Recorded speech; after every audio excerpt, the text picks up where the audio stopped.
and it is involved with publishing, engineering, consulting, software development and training. In 2014, with an urge in his heart to bring, technology, emerging technologies to the footsteps of the students all over India.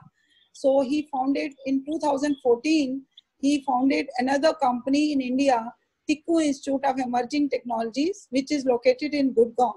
In 2003, Professor Tickoo was also awarded a US patent for one of his inventions, self-adjusting cargo organizers for vehicles. He is currently working on the design and fabrication of 2 new wind turbines that will significantly increase their power output and can be used to charge the batteries of an automobile. Professor Tickoo is actively involved in consulting and has served as a consultant to over 50 companies in Michigan, Indiana, Ohio, Illinois, California, and Canada.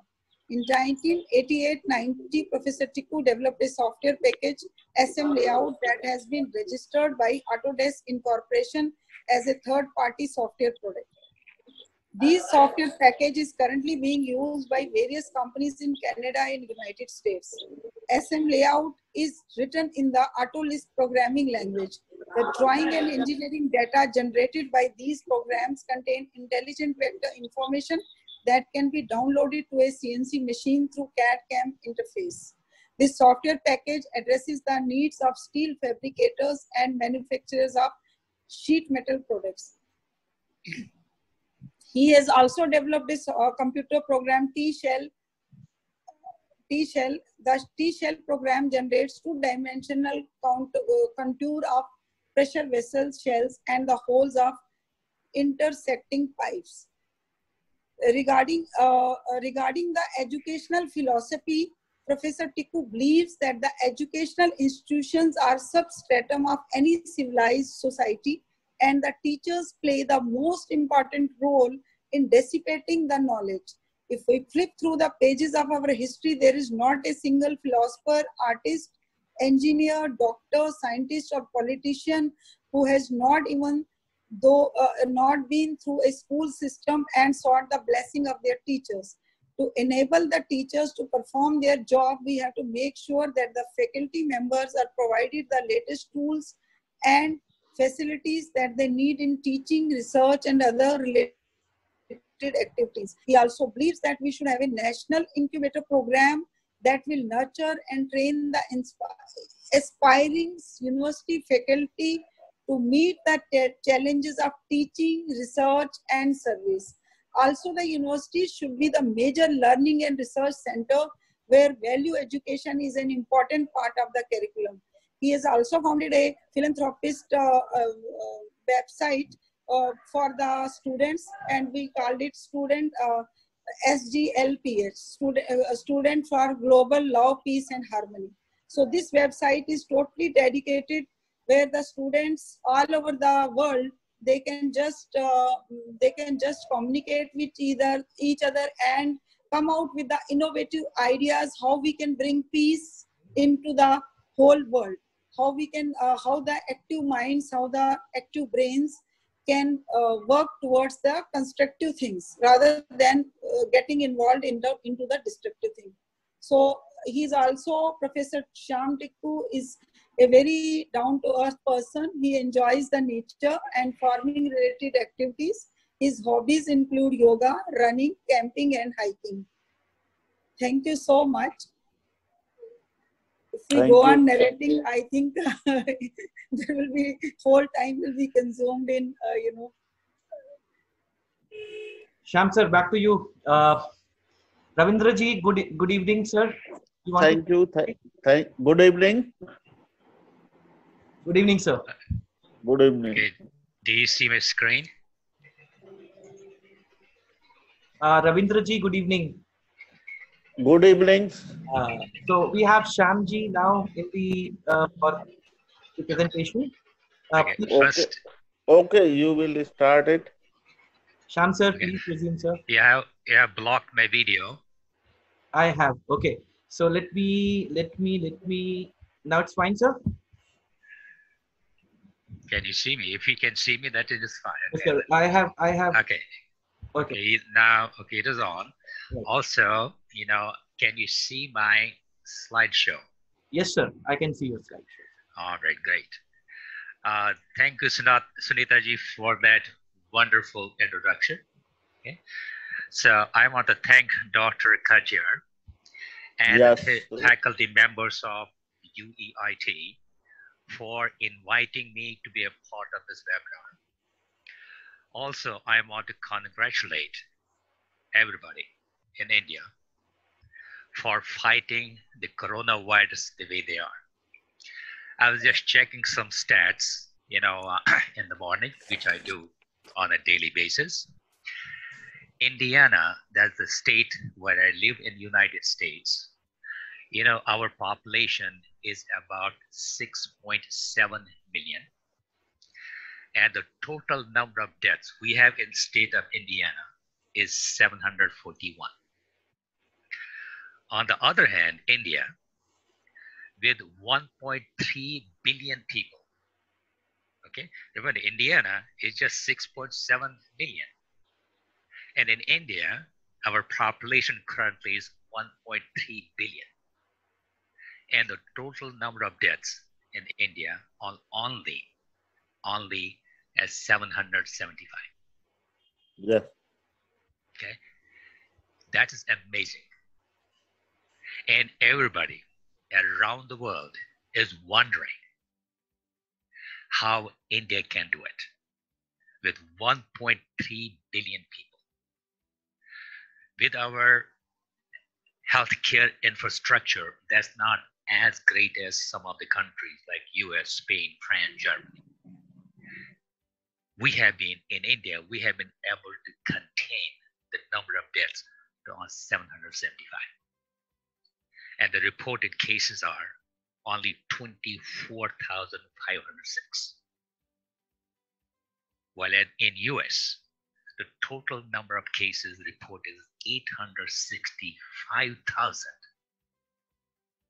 And the population of United States is only 323 million.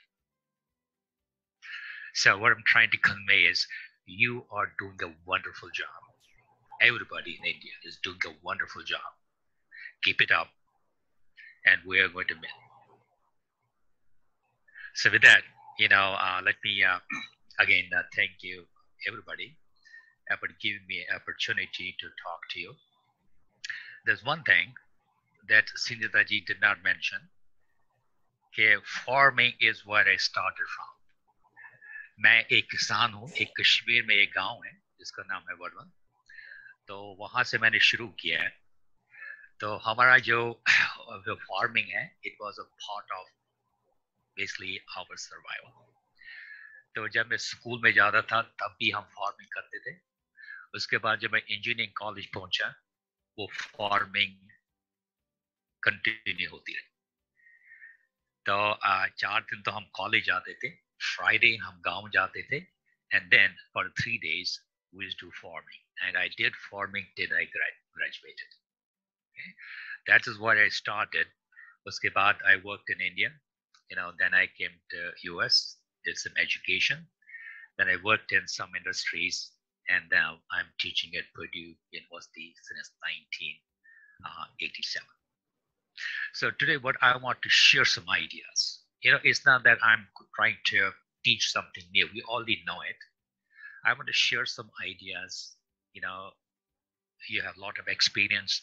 I have some experience. We want to share the experience and see how we can help each other to be better teachers and also to be better learners. The technology जो आजकल है, okay, it is changing very fast. और इस fast changing technology में जरूरी है कि हम भी सीखें, और जो हम सीखेंगे फिर ये हम बच्चों को पढ़ाएंगे. Okay, that's why if you look at my slide, you see there's a exponential change in the technology. It's going very fast.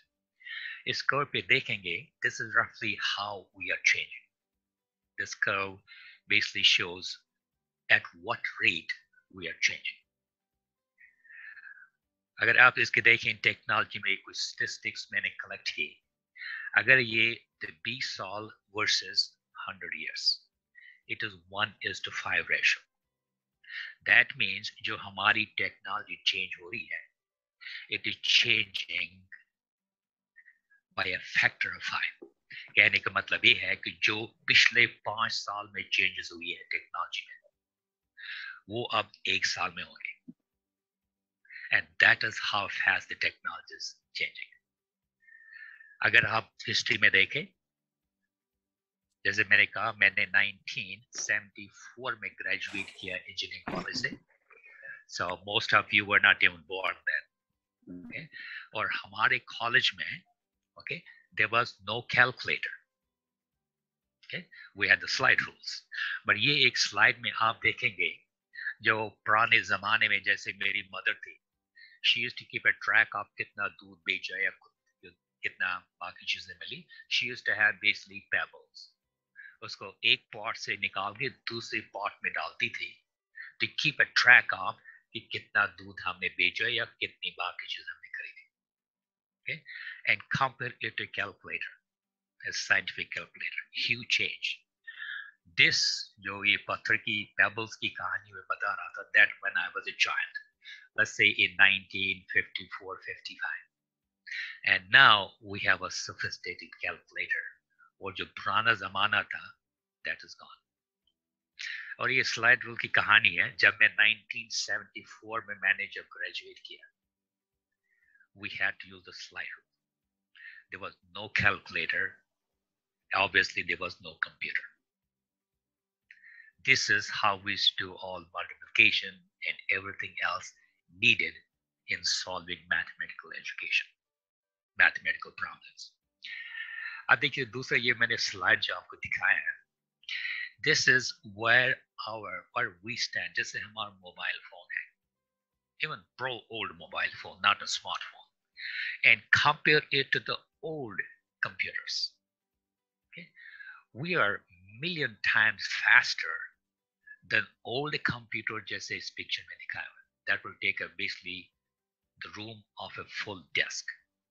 Now, वो जो technology तब थे, now that is in our cell phone million times faster than ever before. और 1987 में मैंने जब Purdue join किया, वहाँ पे जो computer थे lab में, that was IBM 8086. So then when I was hired, and they said, you know, if you join, we're going to upgrade these computers because you're from industry, you have used other CAD system. मैंने research use किया था industry में. They said, okay, when you join, we'll give you a better computer. We'll upgrade these computers. उस time जो हमारे computers lab में थे, IBM 8086, okay, आप believe नहीं करेंगे, उसमें hard drive नहीं था. There was no hard drive in the computer. फिर हम करते क्या थे कि I started teaching AutoCAD. So we used to have 5.25 floppy disk. पहले एक disk डाल दी, तो उसमें हमने drawing generate किया. Edit करने के लिए पहली वाली निकाल दी और दूसरी डाल दी. Okay, that is how we used to run the program. Important thing here is there was no hard drive. Okay, और जो उस time जो IBM 8086 का जो price था, it was about 2,500. Okay. 2013, like, you know, it started, you know, we had 500 gigabytes, and then standard memory was about 4 gigabyte, and the price about 850. That was in 2013. Okay. Then if I go further down, you see the speeds जो technology की है. Okay? जब हमने शुरू किया IBM 8086, the speed was about 16 megahertz. फिर आगे चलते गए, then our lab, we got the Pentium, we got AMD, and then ultimately about 6 साल पुराना computer जो मेरे पास है, that's the laptop. It is Intel i7, going about 4.7 gigahertz. अगर इसका आप rough calculation कर लें, in 33 years, okay, हमारे जो change हुई है in the speed of a processor, is about 293 times. और मेरे अंदाजे जैसे मैंने कैलकुलेट किया, again remember 1:5 ratio, technology changing 5 times faster. अगर उसका आप estimate लगा लें, so by 2023 we might hit 211 gigahertz, and further down, let's say 2028 plus minus few years, we might go close to about 9,495 gigahertz. That is amazingly fast processor speed. थोड़ी बहुत कहानी जो internet की है, जब मैंने इंटरनेट शुरू किया in 1992, हमारे पास थे वो डायल मोडेम्स और उनकी जो स्पीड थी that was 2 kilobits per second. वो तो खैर स्पेक्स था, लेकिन जो एक्चुअल स्पीड हमको मिलती थी वो 1 से ज्यादा नहीं थी. 2013 it went to 2 mbs. 2013 is now 1 gigabytes. Okay, and then Amazon and a company in UK, they have tested the internet lines that go 1.4 terabits per second. See, now it's not megabits, it's not giga, now it's going to be 1.4 terabits per second. Download, you can download 44 films in a second. One click, 44 films are downloaded. That is the speeds that we are going to have in the future. In my lifetime, in your lifetime, absolutely. In my lifetime, maybe. But that is the speeds we are looking forward. Okay? अभी जो अपनी जो India में थोड़ी बहुत speeds कम है, लेकिन बाकी कंट्रीज थोड़ा बहुत ज्यादा है. साउथ कोरिया is about 33 और हमारी कंट्री में we still are 2 to 3 megabit. जो अपनी जो कॉमन जो लोग यूज करते हैं इंटरनेट कनेक्शन, उसकी बात कर रहा हूँ. Okay? तो जैसे लर्निंग है, okay? So learning is, as I said earlier, it is not only learning to enrich ourselves, and we got to take that information and share it with other people. And we are in a profession, जो हम जो teachers हैं, अध्यापक हैं, गुरु हैं, you know, it is our responsibility कि हम सीखें और सीख के ये चीजें हम दूसरों को बताएं. That is, you know, how we need to kind of spread the information. अभी जो information sources हैं, एक तो mind है, mind में there's a lot of information that is on conscious level. There's a lot of information that is on subconscious level. For books and e-books and videos and all these things. And now internet has become the biggest source of information. जैसे पहले थे, जब हम school जाते थे, we had to remember Newton's law, Archimedes' principle, density क्या होती है. All these things we had to remember because that is how our knowledge was tested. लेकिन अब ये जो चीजें हैं, they are so easily accessible. We don't need to remember them.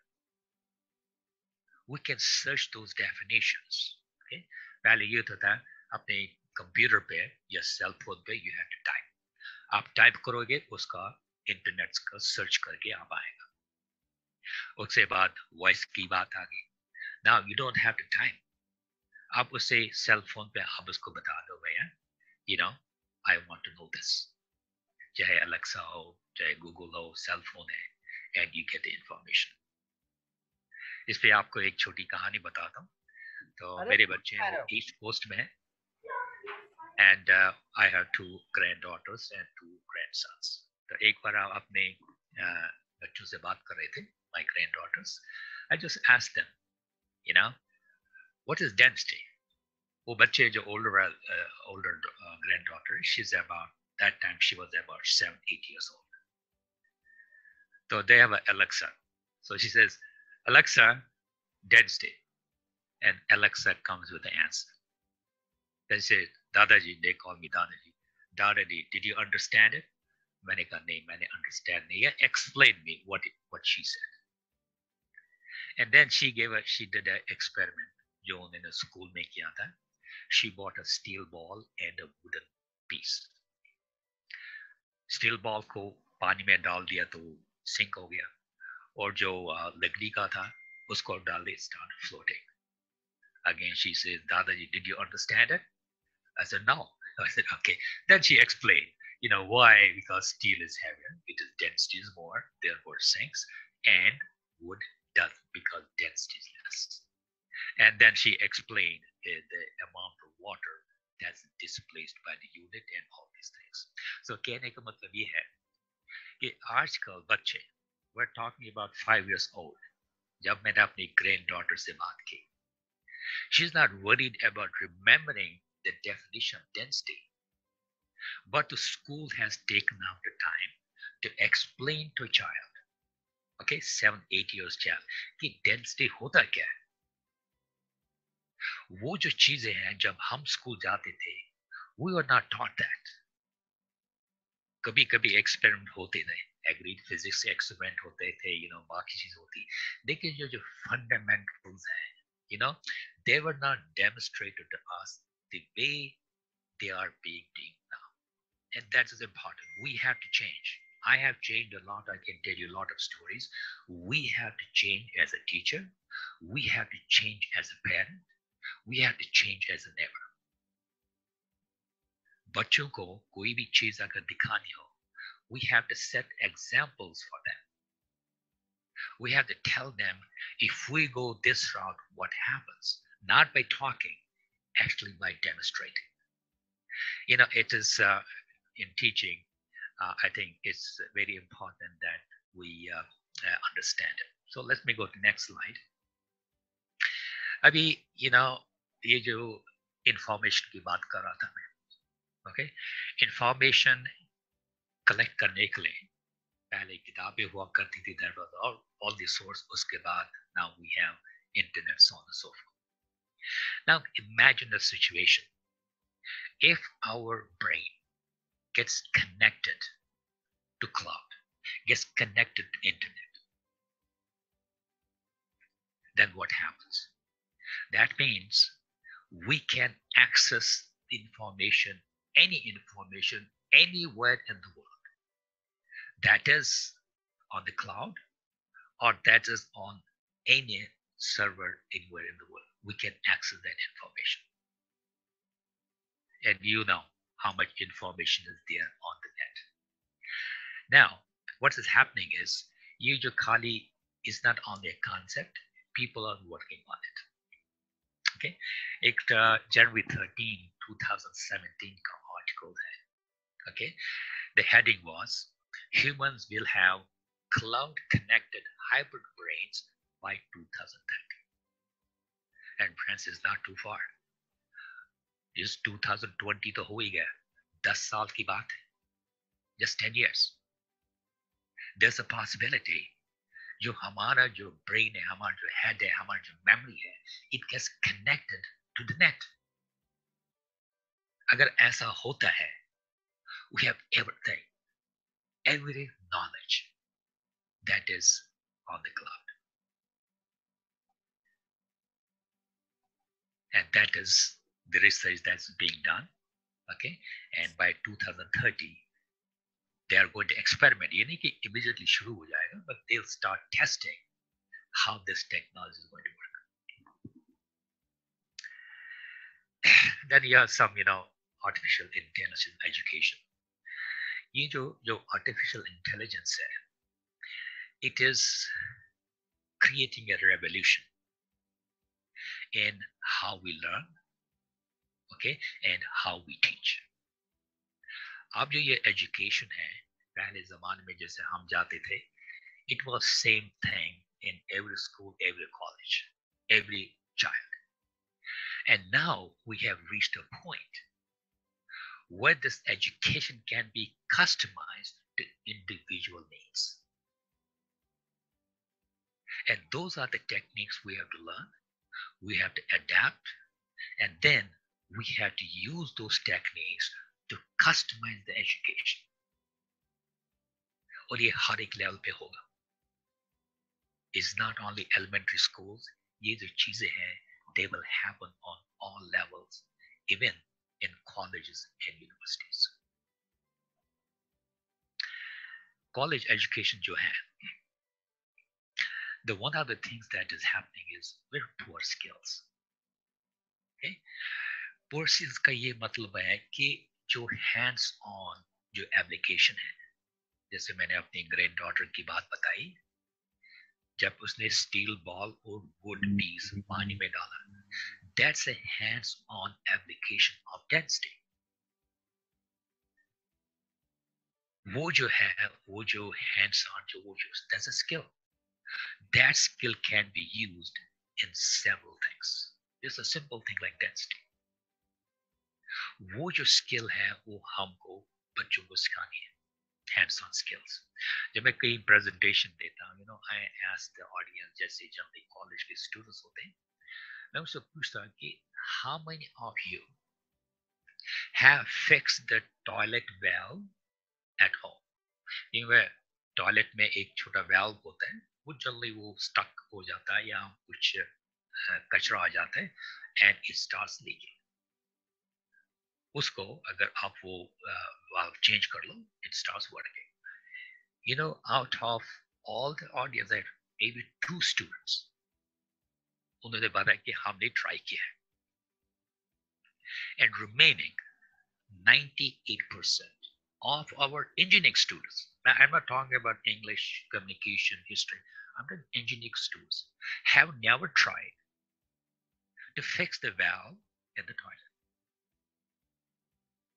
जो पानी का जो टैंक होता है उसकी बात करें, not the toilet valve. और हमारे बच्चे जो यहाँ पे आते हैं, इंडियन बच्चे जो यहाँ पे आते हैं Purdue में, तो I interact with them on a daily basis. They do not have the hands-on skill. They don't know how to use the tools. इनको तो project करना होता है, we have to go in the machine shop. Okay, spanner size क्या होता है, bolts, nuts, specification क्या है, they have no idea. ये उनका कसूर नहीं है. I'm not blaming the students. I'm not blaming our children. This is our system. हम उनको practical चीजें नहीं सिखाते. So हमारा जो education model भी है, it is a theory based model. Because I think to some extent we enjoy teaching theory because that is how we are taught. जैसे heat transfer में पढ़ा था. Okay? You see, there are so derivations, mathematical derivation, just my differential equations, integration, क्या चीज नहीं होता. We still lay more emphasis. चलो मैं old school से, maybe you don't, but I do. Now the thing is, कभी बार हम सोचते हैं, even I had a discussion with the department head. He said, Sham, our 99% of our students will go in the industry. Almost 100%. Okay, they go in the industry to work. और वहां पे they necessarily do not need this differential equations, all the formula, everything derivations you do in the class. What they need is understanding of how a heat exchanger works, how the heat transfer takes place. Those are the things that need. अब किनको चाहिए है? There are students that need that strong foundation in mathematics, in knowing the fundamentals, so far the equation concerned. Those who want to go into research or higher studies, for them agreed is a must. But majority of our students, जैसे अपने institute की बात कर रहा हूं, okay, our almost 99% go to work in the industry. एक आध person they will do masters. After that they are done. और जो अब higher studies में जाते हैं, those are the children, the students जो generally बाहर से आते हैं, China से है, India से है, बाकी countries से है. They go to masters, then they go for higher studies, PhD and onwards. But majority of students, India में आप देखोगे, आप अपने institute में आप देख लो, how many people go for higher studies? So I was working for one of the, as a pro vice chancellor in one of the universities in India. So this was an ongoing discussion. We were just exchanging ideas, not trying to change the policy of the institution, but just having a general discussion. ठीक है, हमारे college में बच्चे हैं 3-4-5 जो भी % है, they want to go for higher studies, majorities. So for उन बच्चों के लिए, we could have special classes, 1-2-3 class additional classes होंगे, where we lay more emphasis on those concept derivations, mathematical equations, all that. लेकिन जो बच्चे, majority of kids go to industry. Let them move. Why do they need the things that we teach the way it is now? So again, that's the ongoing discussion. I don't want to invest too much time in there, but you know, our model is still a theory-based model. और दूसरा ये है कि एक चीज मैं बताऊं, you know, again, when I was in India, I worked there for a year. हर एक college का ये है, we want to be a IIT, we want to be MIT. US में भी ये बीमारी. It's not that it is just in India. We want to be like MIT, we want to be like Purdue, we want to be like Stanford, Caltech, and all these things. We fail to understand कि हमारे जो बच्चे हमारे institute में आते हैं, they are not MIT type of students. They are not Stanford, Purdue, or IIT type students. That's a separate set of students who इनकी ऐसी preparation हो चुकी होती है, they are good to fit in that system.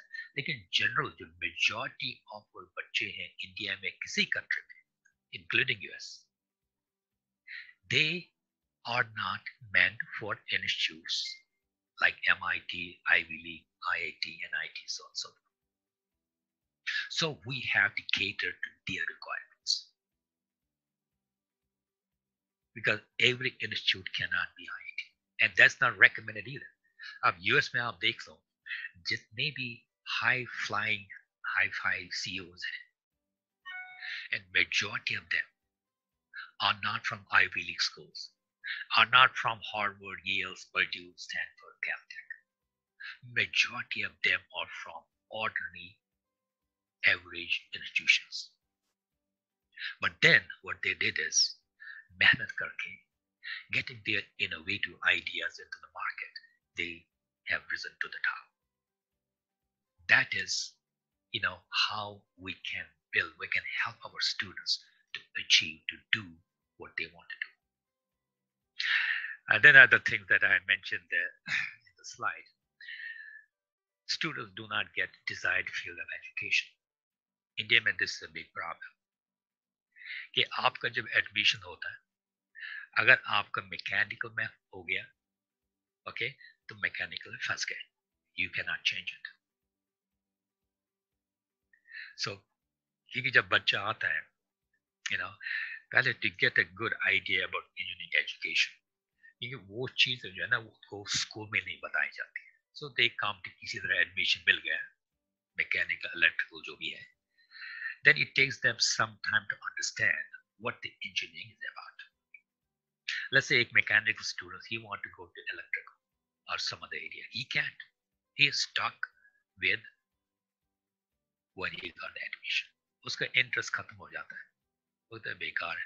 मेरा interest electrical में है, ये computer में है, मेरे को फंसा दिया mechanical. दूसरा जो है, that's poor infrastructure. You know, अगर आप international level पे देखो, जो इंडिया में जो इंफ्रास्ट्रक्चर है, that is still needs a lot of improvement. Shyam sir, yeah, sorry to interrupt, आप फिर से स्क्रीन शेयर करेंगे? There is something in the Zoom which is happening. कुछ स्क्रैचेस आ रहे हैं. प्लीज शेयर फिर से करो स्क्रीन को, ठीक हो जाएगा sir. yeah. Sorry to interrupt sir. No, that's okay. Okay, let's see. Sir एक बार अनशेयर करके फिर से शेयर करो सर स्क्रीन को. अब आ रहा है?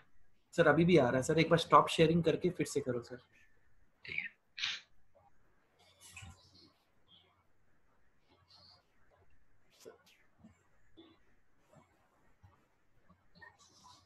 सर अभी शेयर कर लो सर. आगे? Thank you sir. Thank you so much. Sorry for interrupting. Okay, no problem. Okay, infrastructure is very important. for the infrastructure में क्या कहा था है ना, it's basically overall facilities जो हम बच्चों को देते हैं, चाहे लैब की फैसिलिटीज हैं, चाहे लाइब्रेरी की फैसिलिटीज हैं, चाहे जो बाकी स्पोर्ट्स हैं, एक्स्ट्रा करिकुलर एक्टिविटीज हैं, all those things. वो पर भी we need to make a lot of improvement in that infrastructure. So on an international level, अगर compare कर ले, we are, we need to work on it. And lack of good, meaningful education and poor education facility policies. So, these are some things that we can discuss in detail. Maybe if I get a chance to visit your college, I would like to sit with your faculty and address these, because as I said, I was in India for about a year as a pro-vice chancellor. And there are things that I saw happening. It's just unbelievable. Okay. So, but that's let's not worry about that at this point. Let's continue the slide. अब देखो education जो अपने India में है, जो total degree granting universities हैं, we have 700 affiliated colleges, over 35,000, and number of students enrolled is 20 million students. 20 million. That's the population of Australia in 2013. 20 million. It's a huge number. And number of engineering colleges, is about 3,500. And engineering graduates in 2015, these are the old statistics, were 1.5 million. And expected to reach 2 million in 2020. That means इस साल में वो करीबन 2000, that'll be about 2 million.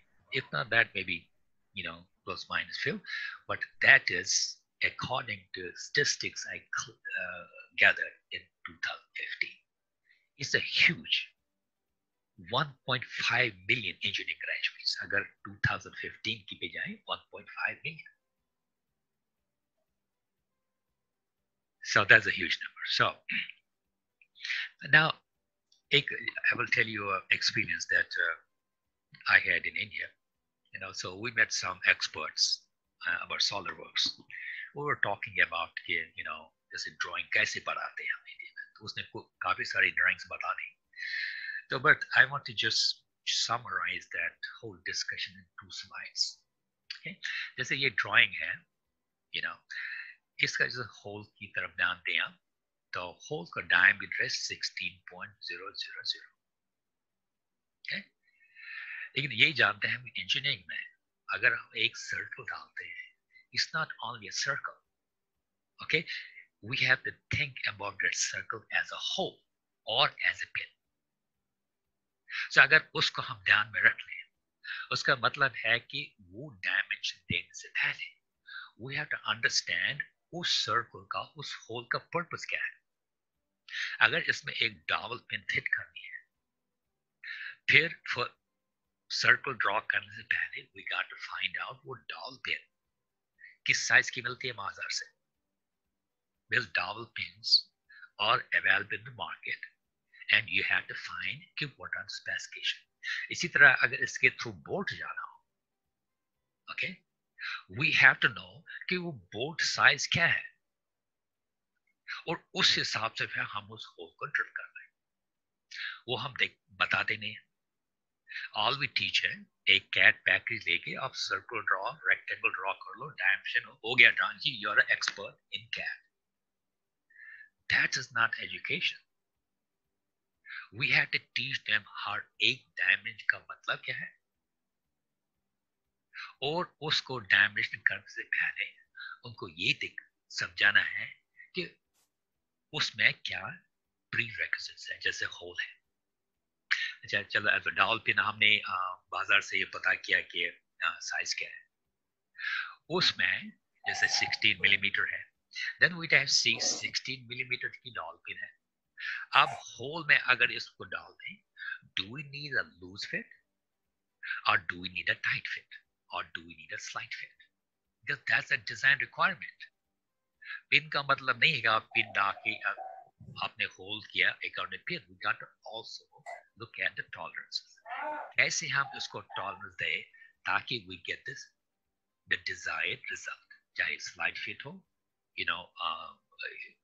Loose fit हो या किसी type का fit हो. So that is basically just example I'm giving about how it should be taught. Okay, then मैंने खुद steps यहाँ लिखे हैं. Process based education क्या है? It is in this case what are dolphins. अब हमको dolphin डालनी है तो उसको we have to know what dolphin is.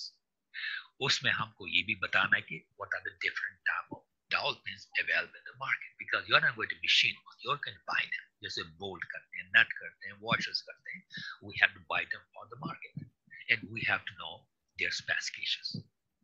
Then introduction to fits and types of fits, desired fit between the pin and the hole, selection of type of pin, and all these things.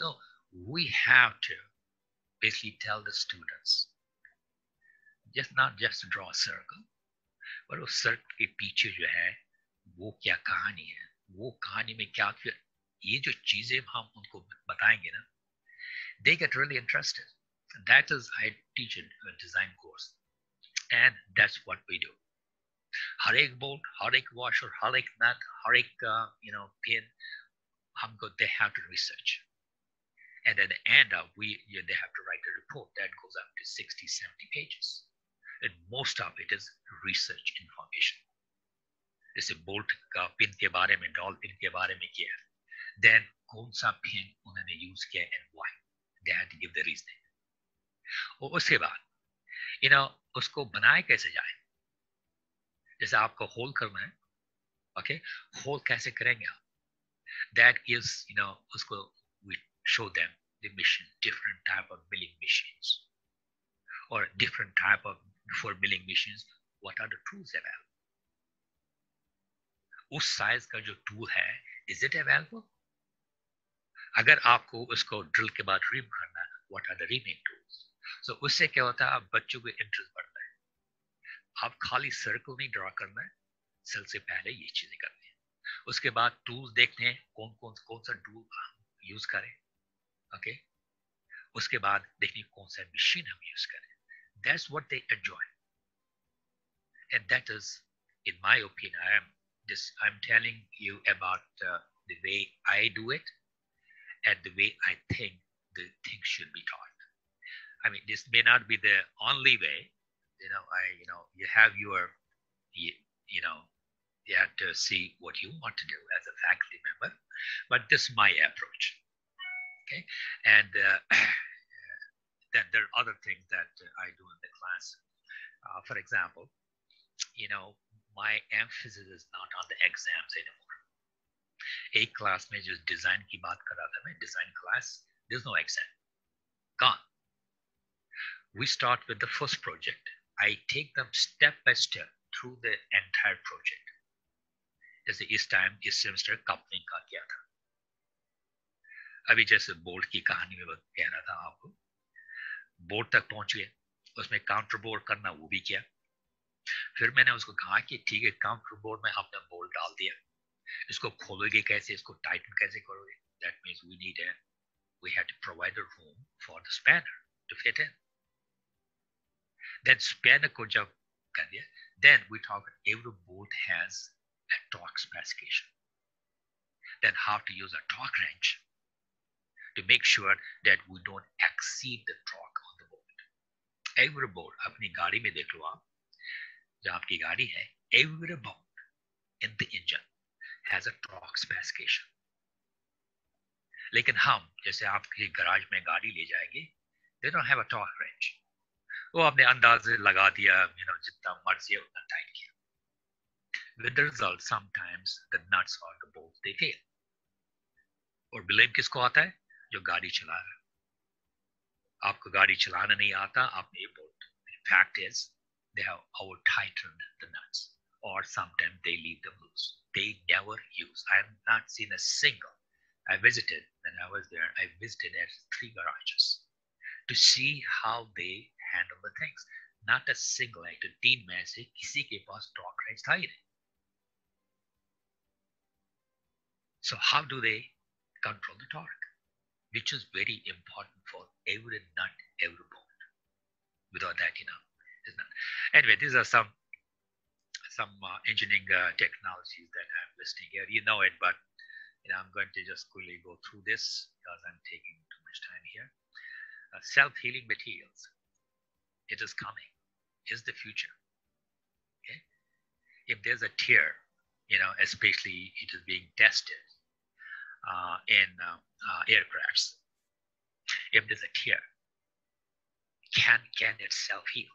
And there are materials coming up. The self-healing materials, water purification, carbon, so on and so forth, remote sensing,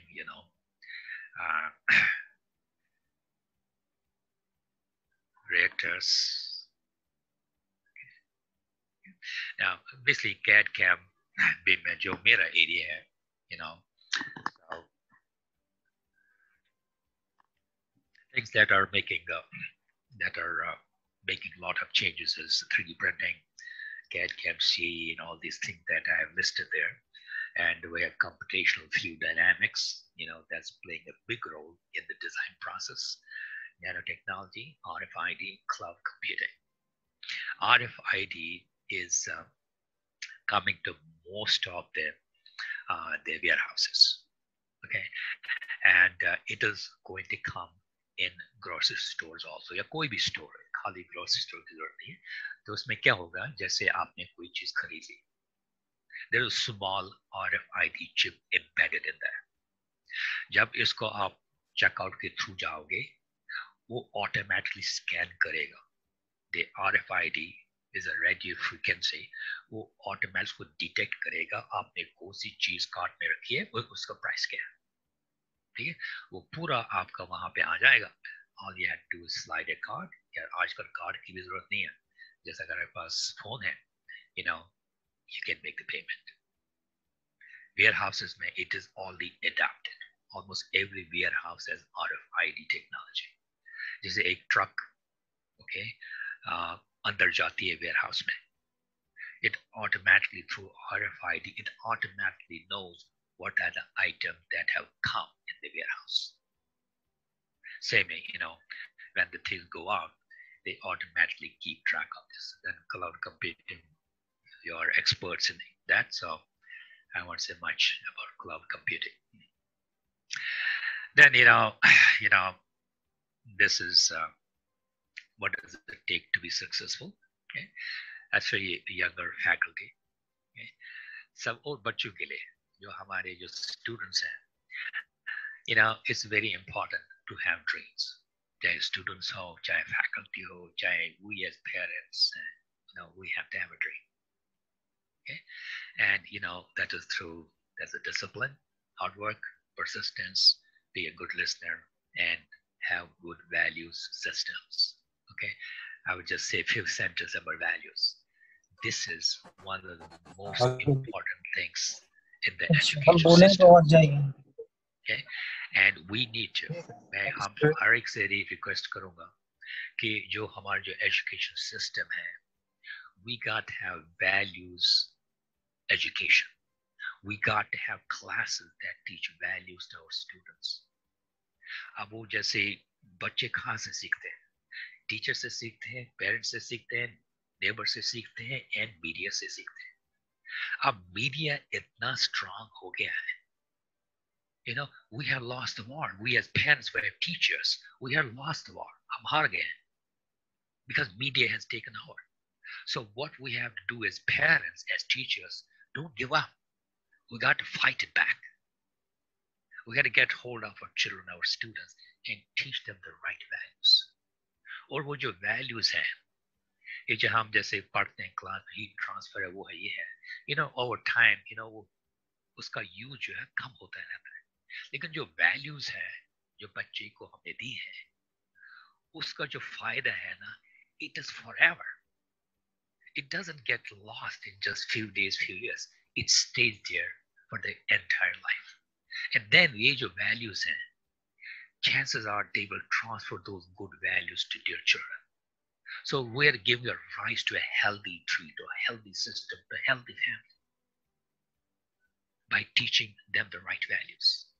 Education रहे न रहे, लेकिन values बच्चे के साथ हमेशा रहेंगे, हमारे students के साथ हमेशा रहेगा. So I would, India में या किसी भी country में, we have to, find the way to get that values education to our children. Then other things, I think we're running out of time, so I'll just, but this line, just be a leader. Or India mein, okay, or बाकी countries में, people have done wonderful things. Okay, इसमें जो list मैंने आपको दिया है, उसमें 3 जो है Nobel Prize winners वो India के हैं. Okay? Then जो अपने जो Indians हैं, I feel when I'm in US, I'm an Indian. अभी मैं हिंदुस्तान का हूँ, ये नहीं कि मैं अमेरिका में रह के American हो गया. I'm still an Indian. जब हम Indians को यहाँ देखते हैं at these high levels, दिल खुश हो जाता है. जैसे सुंदर पिचाई है, heading the Google. Satya Nadella हम Microsoft, Nui, Pepsi, तब तो शायद वो retire होगी, but she was heading the Pepsi. Then Narayan, Adobe. Okay, अब 2 pillar है, Amazon और Apple. Apple में उनका जो technology head है, that's Indian. Chances are कि he will become the CEO in next few years, पर अभी तो नहीं है. और Amazon में अभी कोई Indian नहीं है. अगर Amazon, Apple में Indians आते हैं, I mean, we have dominated. We, the Indians, are dominating the technology in the whole world, not only in US, the entire world. That's where our presence will be, and that is where the pride of India is.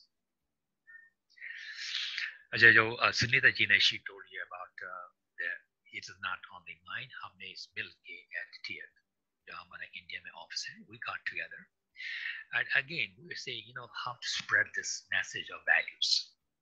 ठीक है, बातें तो सब करते हैं, but let's just do something. So we, as a group, we said, okay, let's start this organization called Students for Global Love, Peace and Harmony, sglps.org. Okay, तो मेरी ये रिक्वेस्ट रहेगी आप सबसे कि अगर आपको कभी चांस मिला, आपको बच्चों को इंट्रोड्यूस कर लें पे, and there are no charges, this is free. Okay, and it was started basically my grandchildren, they started it about 2 years back, and we want to spread this message. There are other sites also, but this is for students, for school के हों, चाहे high schools के हों, चाहे college के हों, चाहे कोई भी student हो, and if you want to be mentors, there's an option to become a mentor so that you can spread the information. So please take a look at that, and there are more slides after this, but there are more into faculty development. I have about 15-20 slides more. We can talk about that next time. So I think my time is over. So if you have any questions, we can discuss them. So thanks for listening, and thanks for giving me opportunity to talk to you. Okay, अगर आगे कभी मौका मिला, I would love to visit your college. आपसे मिलेंगे, बात करेंगे, discuss करेंगे और एक दूसरे से सीखेंगे. Okay, thank you very much. Okay, bye. I'll be still online, but I want to hand it over back to Manas. Manas, back to you. Thank you, Sham sir. बहुत inspiring था, और हमेशा जब भी आपको सुनते हैं तो हमेशा inspire होता हूँ मैं, और everybody has been inspired by your talks, and ये बहुत ज़रूरी है आज के डेट में. और जिस सिचुएशन में आज हम हैं, लॉकडाउन सिचुएशन में इंडिया में, आज 30 दिन हो गए, 30 दिन से ज़्यादा हो गए, and it is very much required to for us to understand. एक तो अपने आप को भी समझना बहुत ज़रूरी है कि हम पोस्ट कोविड क्या करेंगे, मतलब what was going to happen after COVID, post COVID. तो ये बहुत सारी चिंता है इसके बारे में, and we have a lot of discussions that is on the television, internet and other things, and there are good corona warriors who are working, and there are people who are working amidst the crisis that we are having, and one of them is Mr. Charath Natarajan. I'm really happy that he is here today, and he has Charath is from Coimbatore. Hi, Charath. Hi, Manas. Hi, And Sam sir, and everybody. right. So, Charath, I think Charath, you can give your introduction. I know you have a long list. I will, uh, but I would say that Charath, I know him for last many years, and शरद जी टेक्नोप्रेनर भी है और startup को बहुत help करते हैं और education institute के लिए बहुत काम करते हैं. इनफैक्ट अभी भी रिसर्च कर रहे हैं और वो बताएंगे कि क्या क्या इमर्जिंग टेक्नोलॉजीज है सारे एरियाज में जहाँ इम्पैक्ट कर रहे हैं. और it's not about into engineering, and it is up to the humankind how the technology is helping Charath. Am I right, Charath? That was you're going to present about the career Yes. skills post-COVID. Okay. Charath, over to you. Thank you for joining us in this webinar. Thank you, Manas. I will take the stand. Okay. Can you all hear me loud and clear? And you all can see my slides, right? So this is a very little awkward situation we are right now. I used to do stage presentation where I will have 100 people in front of us, and everyone talks to each other. But now I'm just talking to a simple screen, sitting with a stupid box, as everyone says.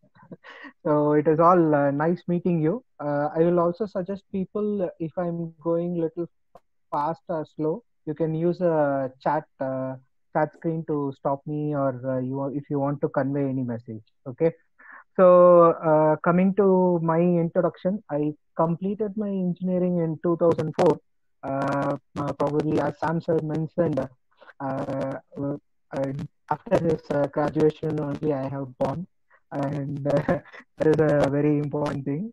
And I did my masters in UK, and then Sorry to interrupt you. Probably there is a problem with the microphone. Can you be a bit away from it? So is it louder? It's louder, but there's a disturbance that is coming. Very sorry to interrupt you. Okay.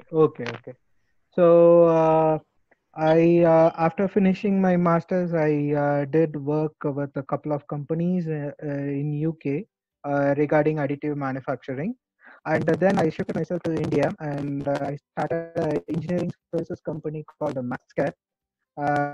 Then later we are pushed into technical training, HRing services, and currently I own a startup called Farm Labs, where we are doing multiple stuffs based on 3D printing. I will be sharing all those things in later slides. Okay. And I also represent a lot of people in the startup community.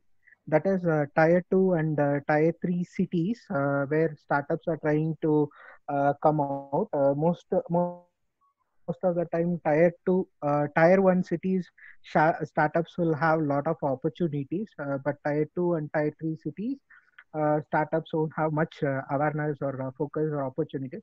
We are trying to bring in all the investors, venture capitalists to tier 1 and tier 2 and tier 3 cities. That is one kind of thing currently I am involved into. So these are a couple of things as an introduction of mine.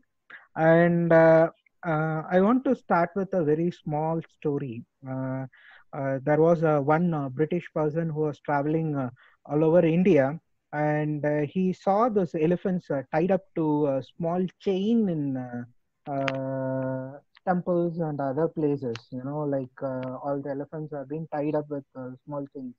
He was asking the people, see, elephants are capable of lifting heavy trees, heavy stuffs. They can pull in whatever the stuffs are there. It is a mighty animal.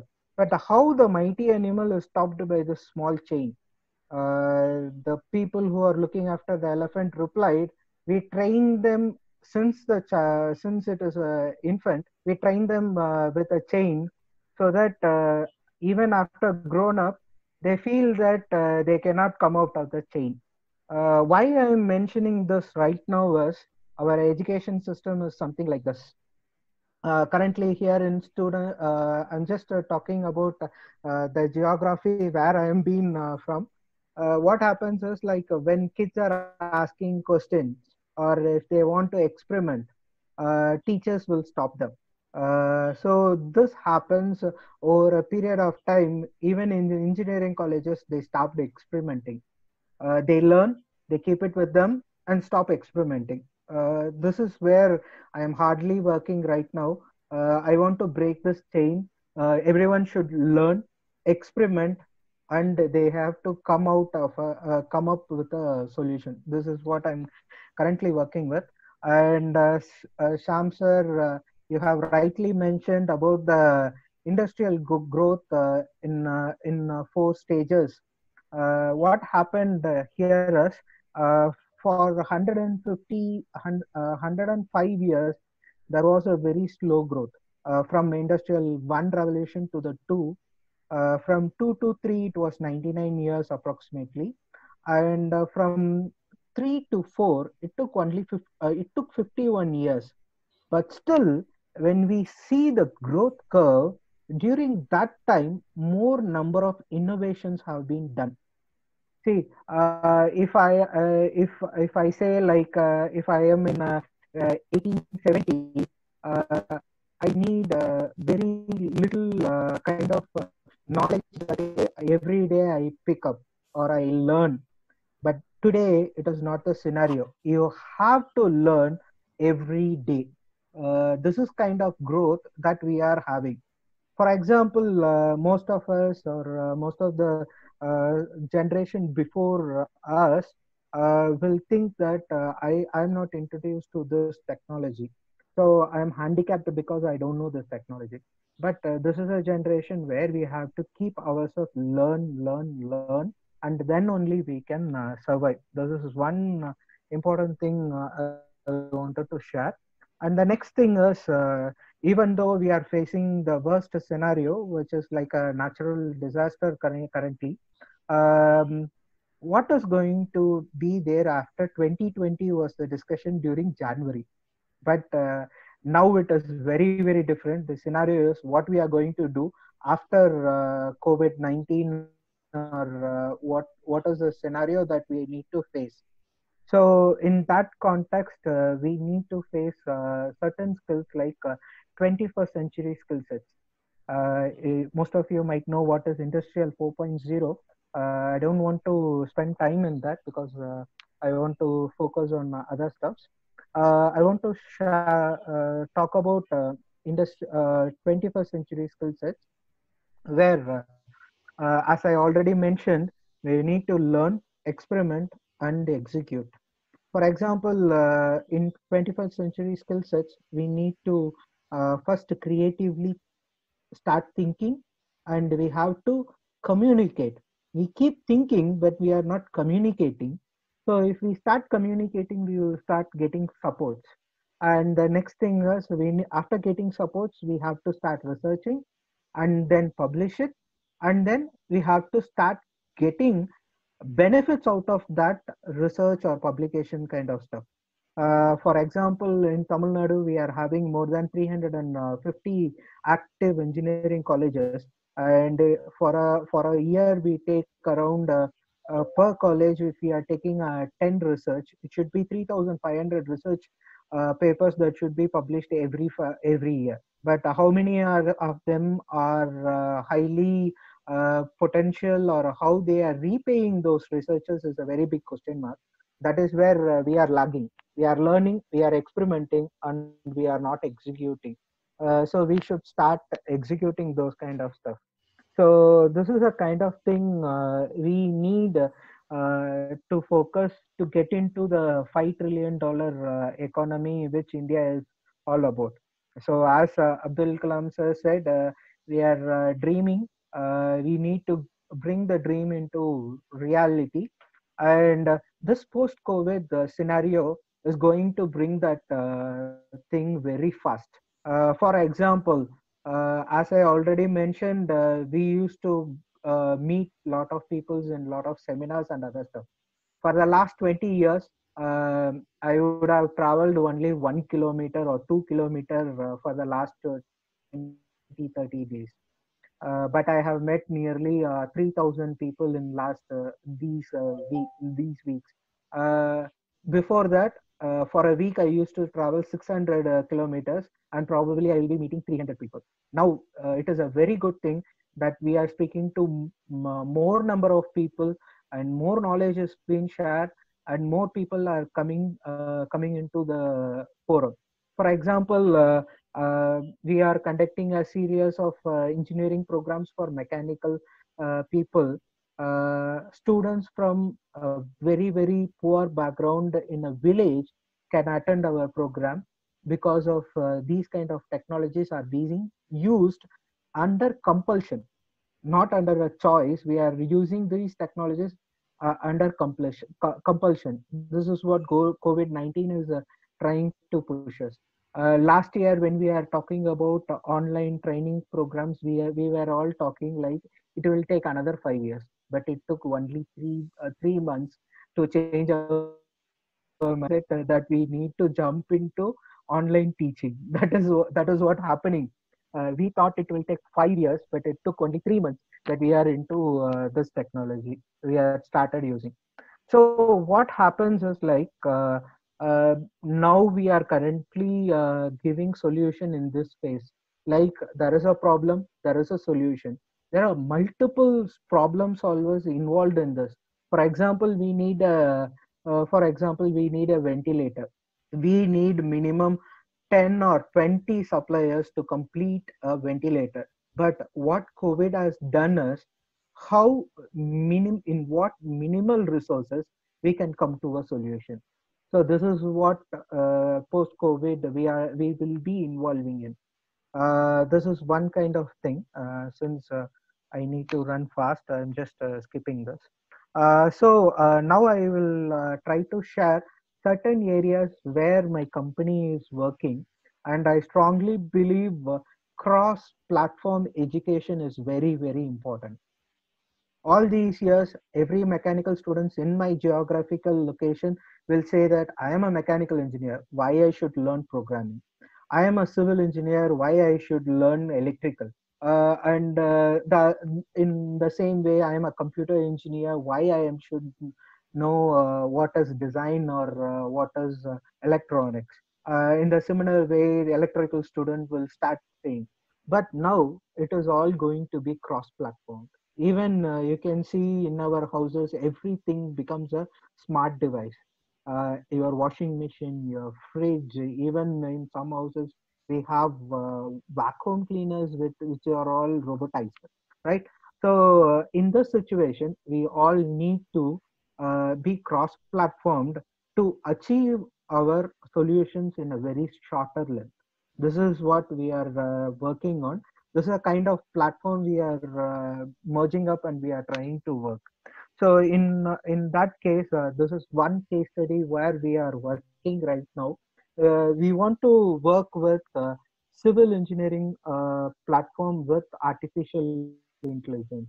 What happens is you might get into online and Google about Coimbatore and Coimbatore flyovers that are being constructed. Everyone started complaining that these flyovers are constructed with a waste of taxpayers' money, waste of time, and larger distraction has been happened.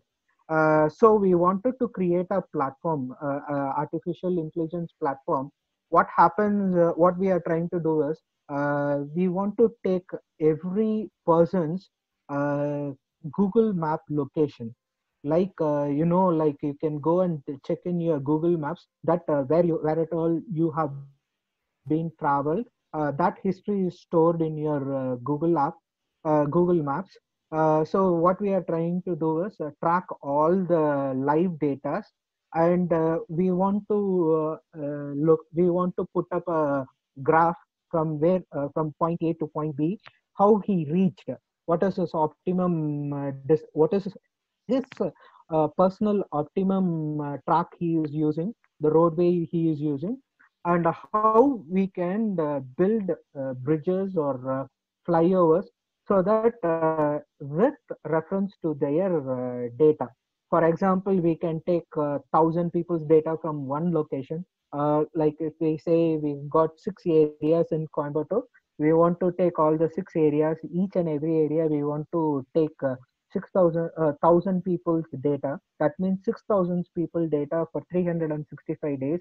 That includes holiday, that includes a working day, that includes all leisures and malls and everything, so that we will come to a very big solution how this can be done. If we are working with AI people only, they won't know what is the difficulty in constructing a road. So we want to bring in all civil AI people, everyone into this platform, so that they can come with a solution that is very optimum to construct a bridge or a flyover. This is one area which we are working right now, where civil engineering students are working with computer science people. They are trying to share the knowledge. They are trying to equalize themselves with the knowledge, and we want to come up with solution. The other thing is where we are working with mechanical, computer, and electrical students. This is one thing we want to get into topography optimization, where we want to reduce weight of parts that are being used in mechanical machineries and other places. I will show one case study in medical also, where we are using topology optimization technique.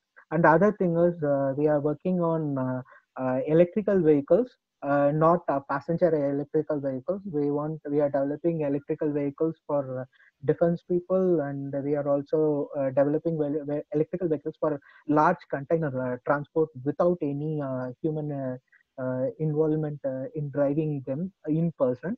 That is one area where we are working. We are trying to give knowledge to mechanical engineering students about computer science, electrical, and in the similar way, we want to give computer science people mechanical and electrical knowledge, so that they can come up with an optimum solution. This is one area which we are working right now. And my main core area where I am more interested is the additive manufacturing technology. So since 2005, as I remember, I started working with additive manufacturing technology. Then after shifting to India, the resource for 3D printers were all very expensive. So in 2013, we put up a small team for ourselves, and we started building 3D printers from getting components from China and local sources, and we started building 3D printers. Now we are doing 3D printed parts. You can see one very small liquid pump. This liquid pump, we are using it to pump blood cells and everything for dialysis machines and kind of stuff. And we can also use oil to oil in this. It is like your 2 rupee coin size. That is what we wanted to develop.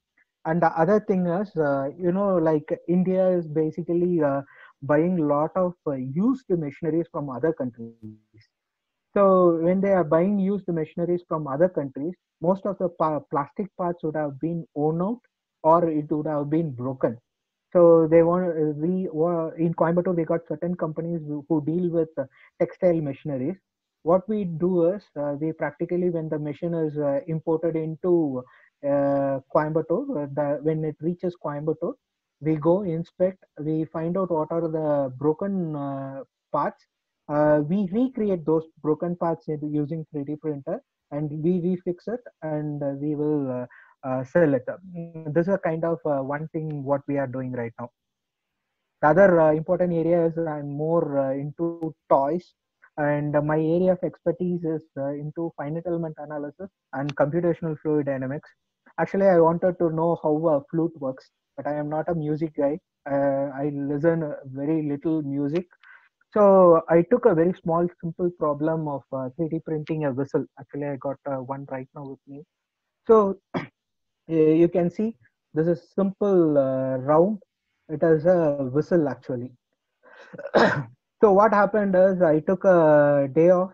I started learning how a whistle works, and I started coming up with small solutions.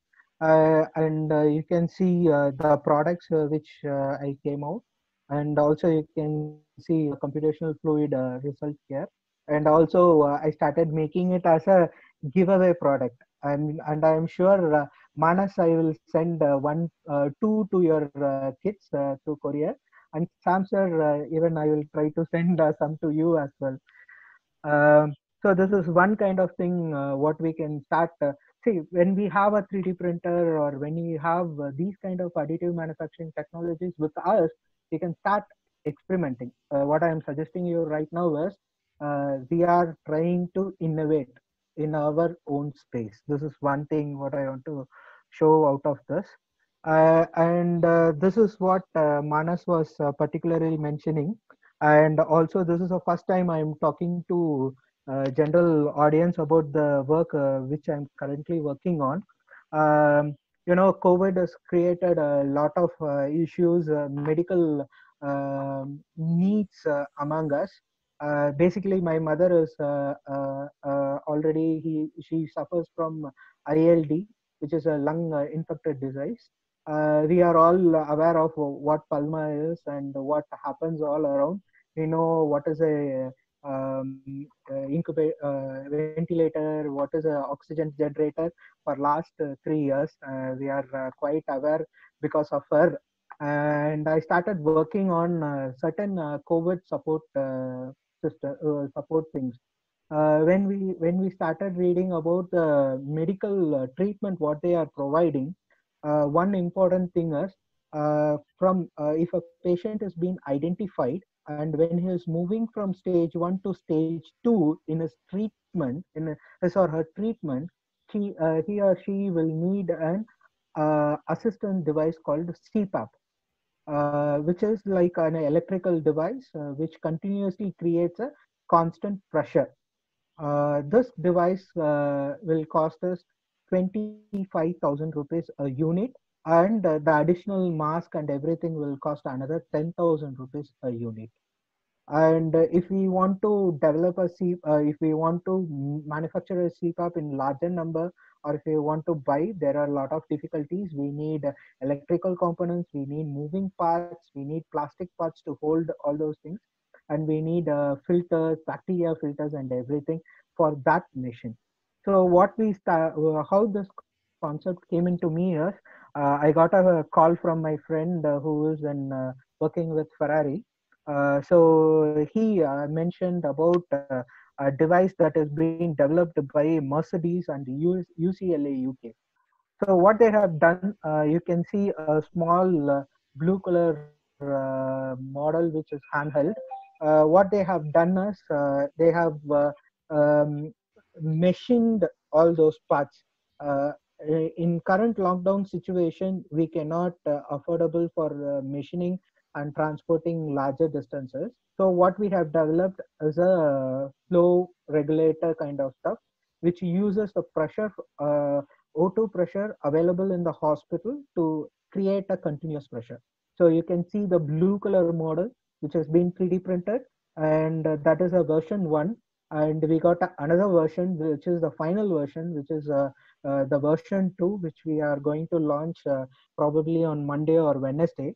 So this is all done sitting in home in this for what we say like 4 by 6 square feet stuff.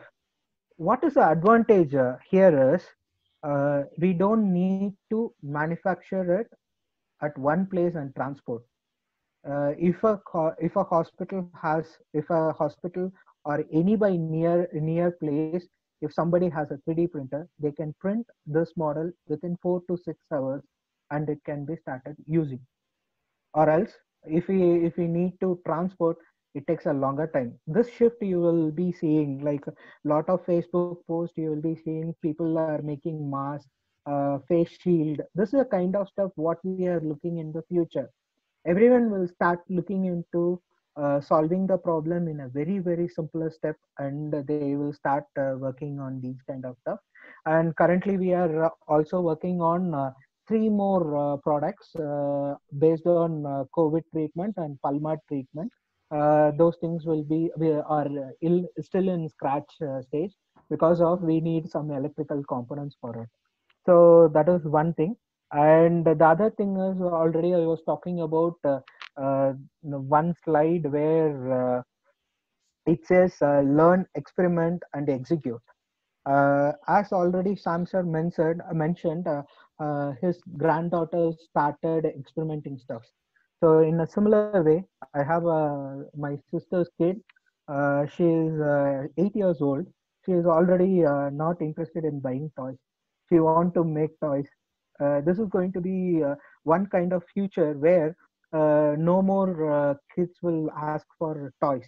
They will start making toys. This is one training program which we are developing, where we will be having all the um, solid parts. The students will be enrolled into our training program right from 10 years to any age. They will enroll to our program.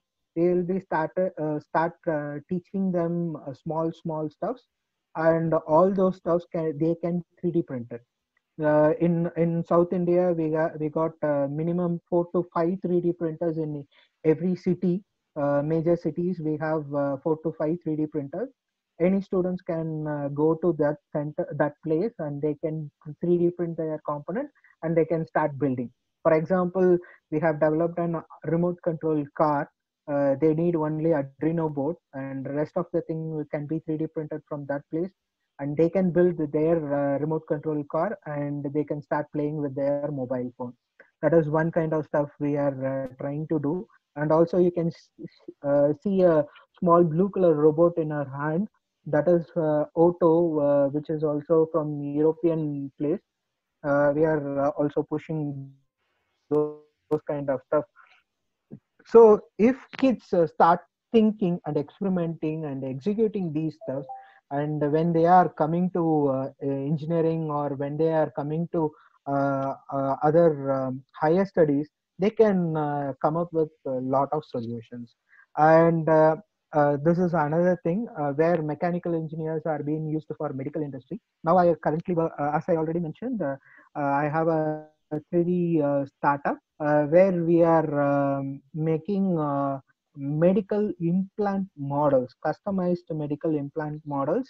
Currently, 5 mechanical engineers and 2 doctors. Shortly, we say FMS doctors. They do facial surgeries. So we are guiding them. So you can see the first slide where we are using topography optimization technique, a mechanical technique for medical engineers. And also you can see other available resources for this. And last slide. This is again a cancer patient whose entire left lower jaw is eroded. It has been replaced with a very lesser weight titanium brace, which it took nearly 6 hours to do, and we did it. And he is happy in Tirupati, that guy. These are the things I wanted to share. Now you can see, basically I am being a mechanical engineer. Now we are collecting all the resources, we are learning. And the other thing is, why we should learn is this is a very important thing. We have to start thinking globally and act locally. What happens is, if I don't know the knowledge of IoT, I won't be able to support people with IoT devices. If I don't know if I didn't have the knowledge of computer programming, I cannot ask a person to do a solution for me. Somebody who knows how to program, they need a support for how what is the reach to that solution. Those things that can be done when we start learning cross platform stuff. I request all the technical people, faculties, I suggest you, all your team members, to talk with cross departmental faculties, students, and start making a lot of products. And for further communication, you can start communicating with these things, or you can come through Manas. That will do good.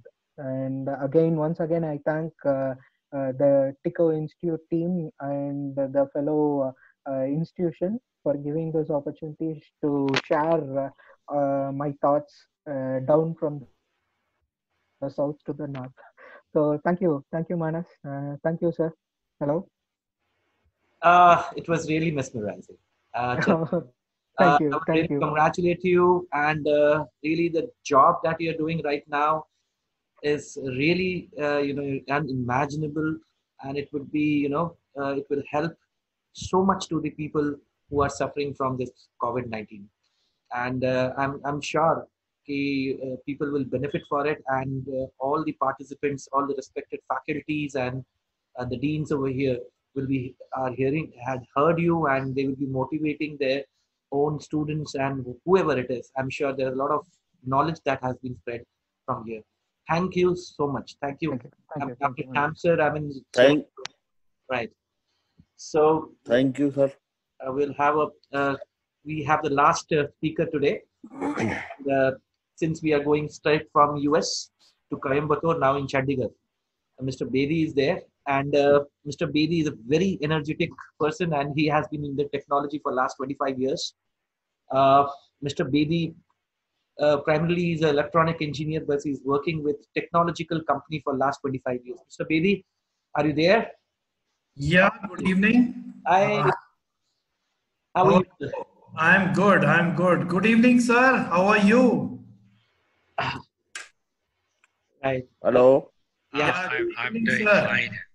I'm doing Good. fine. Good to see you. And good evening, ma'am. Right.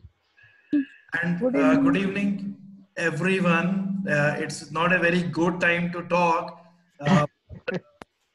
Very fortunate to see you guys in these difficult times also. And nice meeting you, Mr. Natarajan. And very Thank you. welcome to all the faculties who are attending today.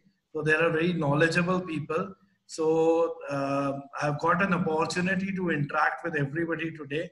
So I would like to thank Manas for giving me this opportunity.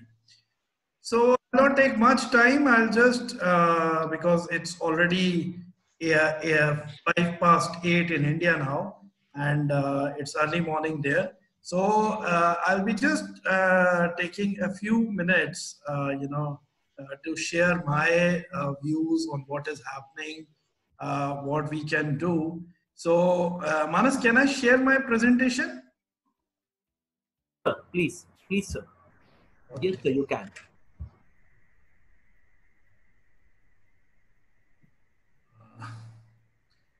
Okay, so can you see my screen, Manas? Yes. Okay, so I look a little bit different in what is there on the screen, because now I am taking the liberty of not wearing my turban, and I have not worn turban for last almost 1 month or so. The reason is because I am staying at home like everybody else. So I go back to 1st August 2018, when I got an opportunity to organize a presentation here in Chandigarh on 1st August 2018 in JW Marriott on emerging technologies for the VCs, chancellors, who's who of the academic institutions in and around Chandigarh. And I was very fortunate that Professor Sham Tickoo, he came over here and he everybody, right? So I hope, sir, you remember that day. And almost the same time at around 7:30, 8 o'clock, we started here in Chandigarh. These are different times. Yes. Yeah, so we have very good people today. So I'll be, talking about the emerging technologies, what I have been doing over these years. So I'm Manas, not a electronics engineer. I'm basically B computers. I passed out in 1996 from Pune University.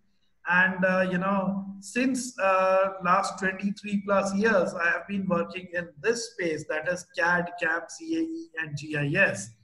So I started this company as a very young boy, I should say now. When I was not even 25, I started this company in 1998, and it has been almost a journey of now almost 23 years. So we work in the space of CAD, CAM, CAE, and GIS. I hope there's nothing to explain as far as this thing is concerned. So what we do is that we provide the solutions to both the academia and the industry. So I'm not a very academic kind of a person. I'm quite a commercial person, I should say. So I sell these softwares along with my team to the industry.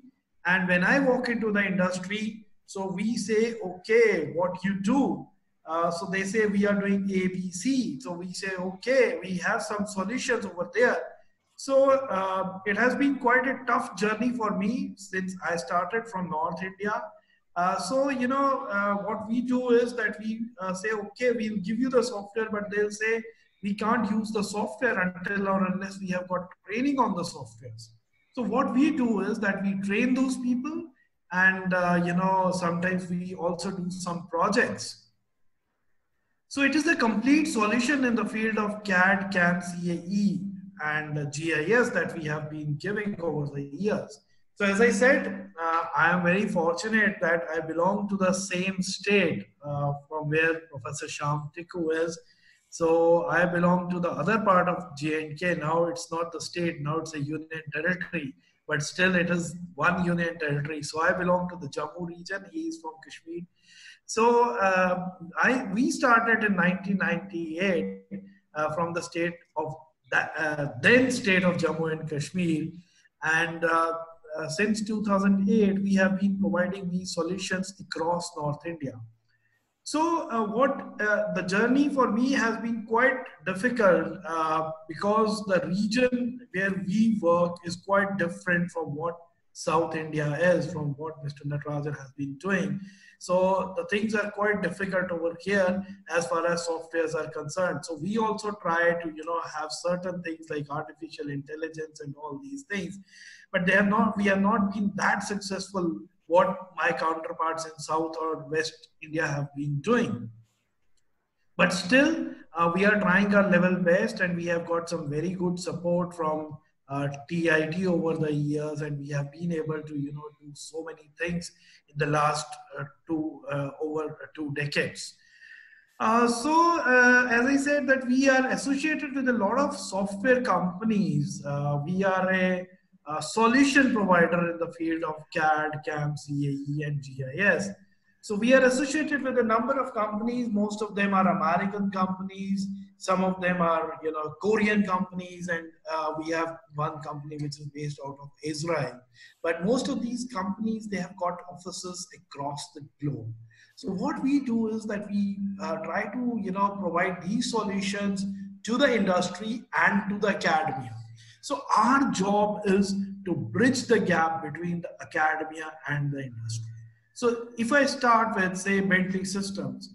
Bentley Systems is a software company which is based out of US, primarily catering to civil engineering softwares, to some architectural softwares, and to a certain extent to some electrical and mechanical engineering softwares also, but primarily into civil engineering. So we sell these, we provide these solutions. It's not box selling. So what we do is that we provide these solutions in, organizations like MES, Military Engineering Services, CPWD, state PWDs. So what we do is that we provide these solutions, we train their professionals, and we try to understand what the industry is looking for. And this is what we want the academia to do. And most of the time, these are these are government organizations. So I'll be just elaborating what we have been doing, what we intend to do over the years. And then we are also associated with ENSYS. It's a very interesting company, ENSYS, which works in multi-physics. They work with civil engineers for the, you can say, design of dams, mechanical engineering, in which there is a lot of, work in aerodynamics. So this is a company which is into, simulation. So if we look at the globe today, I'm going to talk much about the things which are pre-COVID. I mean, I'm going to talk about, the things which we were doing somewhere around Jan of 2020, because I'll be coming to, post-COVID things, what we have done and what we are doing, intend to do. So as I said, this is they are into finite element analysis, into something like design of dams for civil engineering. For mechanical, they are into simulation, and simulation is the thing which is required today. They say you need to have simulation from diapers to aeroplanes. So this is technology which is used by companies like Airbus or Boeing and Mercedes and so many other companies. Then there's a lot of talk. I was in Goa with this company from 5th to 7th of Feb this year. So there was a lot of talk going on about the electrical vehicle, how the electrical vehicle has to be made. Then there was a talk going on for driverless cars. So electrical vehicle, they are playing a big role. Batteries, how to, develop batteries which can last over the year, over a period of time. And then there's a lot of, during this lockdown period, I've been attending a lot of, things from them. A lot of work is going on in electronics, on 5G. So 5G is going to be there, how 5G technology is going to replace the existing technologies like 2G, 3G or 4G. So this is the solution which is there from NSYS. So we provide these solutions to a host of organizations and to the academy. Then we also work with GIS, Geographical Information Systems. So this is the company which has been in great demand over last 1 month or so, because this is a GIS. Everybody is using a smartphone these days, and we have Ola, Uber, Zomato, Swiggy. Everything is based on GIS, and most of the disaster management in the country, in India, I'm just talking about India, is being, ISRI has been helping most of the government organizations in disaster management. Like Arogya Setu app, where we can find out whether there's a COVID patient in the nearby vicinity, right? So they are playing a very important role. So we had certain discussions with so many state governments. Then we are associated with them, and then we are also associated with Midas. That's a Korean company. I'll say I had a very good experience working with them, because I'll say Koreans are not humans. They work like robots. And like Sir said in the beginning of his presentation, that there is something like 33 Gbps that we get in South Korea, and we get very less speed here in India. So they're people who are working like very hardworking people, and they work like robots. And when coming to robots, we also have an opportunity to work with Solid CAM. So they are trying to have certain things from the CAM industry. So we have CAD, CAM, CAE, GIS, everything which is there on my screen at the moment. So our idea is how to take these things to the academia. So I have had the opportunity to, visit certain colleges with dignitaries like academicians like Professor Tickoo. I have traveled with him to a couple of institutions in North India. And what we find that there is a lot of bridge, that there is a lot of gap, I should say, which has to be bridged between the academia and the industry. So when we walk into the academia, we say that this is what the industry wants, and this is what you need to do. And at the same time, when we provide a solution to academia, we say, okay, we are not here to guarantee any job, but we will help you in polishing your students so that they can go to the industry and they can be industry ready. So we have been trying to do this over the years, and we have been quite successful. I'll not take much time, but I'll just share something which we have been doing very successfully now with TIT over the last 1 week or so. We got an opportunity to train the students of, Uttarakhand Technical University on a civil engineering software STAD Pro. We tried our level best over the last 3-4 years. Manas has been really after my life कि रोमिंदर जी हम कुछ मिल के इकट्ठा करते हैं on online training. But मैंने मानस से ये बोला कि my region is not yet ready for online training. But believe me, in last 15 days after lockdown 1.0, I got very serious last 10, 11 days. This is not going to, open very soon. And educational institutions are the first one to close and last one to open. So I started working with a TIT team, Sunita ma'am, Manas, and other members of the team. And we were able to convince UTU authorities that we need to train these students online. So the order was for 9 institutions. We had trained 1 institution physically. So we converted them. We have successfully started 2 institutions in this week. We'll start another 2 in the next week. And then in the month of May, we'll do another 4. So people are now understanding that with social distancing and all these things, we need to go for online things. And for online things, we are just trying to, tell people that apart from a physical handshake, we will have everything in the same way. And we will try to help you what exactly is required by the industry. I don't want to get into the figures, what are there on my screen, because I don't know what the figures will be post-COVID, because what I have been hearing that the world will be known as pre-COVID and post-COVID. So let's not get into those figures which were, there before, somewhere around January 2020. So we are taking this as a challenge, and we will try after COVID also to, once we go back to our normal life, things are going to be a bit different, but still we would like to try and have things online on different softwares. Like this is what I have been talking about, that we are a training institute, Bentley. Provide those kind of trainings.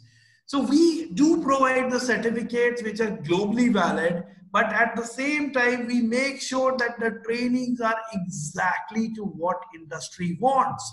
So this is what, I'm just sharing a slide on infrastructure. There is a lot of talk in India about infrastructure development. So if you look at this slide, you will find that there is an airport, there is a stadium, there is a railway, there is offshore, there are buildings, there is almost everything which is related to infrastructure. And with one company with which we are associated is Bentley Systems, and they have got solution for everything.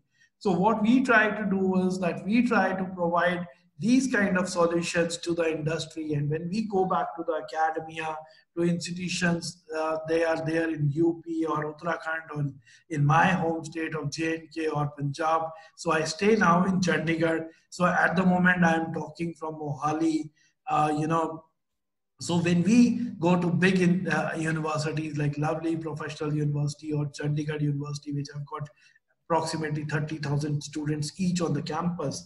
So we, both these institutions, we are working very closely with them. So what we try to do is that we try to, have the solution which is exactly required by the industry. It's not that easy. It's a big jigsaw puzzle, which is very easy to say that we are going to bridge the gap. It's very difficult to, bridge the gap. So we need, intellectual help from Professor Saab or other professors who are part of this presentation at the moment.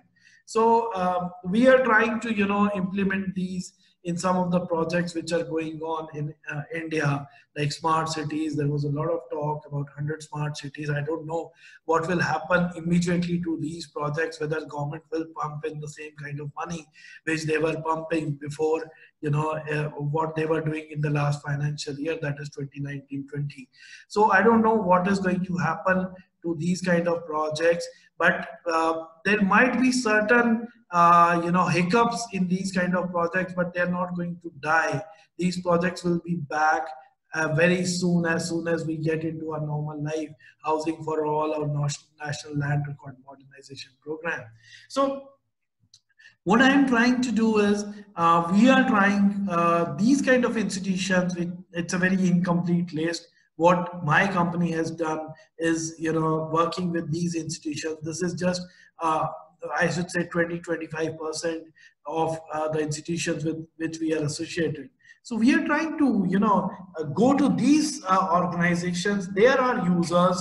So these are the academic institutions. So we are trying to have some sort of an understanding between these two. So this is what engineering is all about. We need to feed to the industry what we can get from the academia. This is what we have been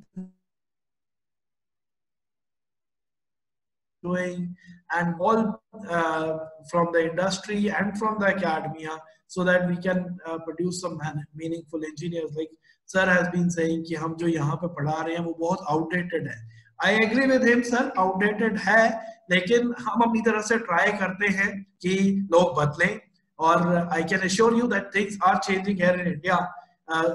It has been gradual, but definitely we are moving, and I think after these tough times, we have learned a lot in the last almost now 30 plus days, and we are not going to go back to the normal life very soon.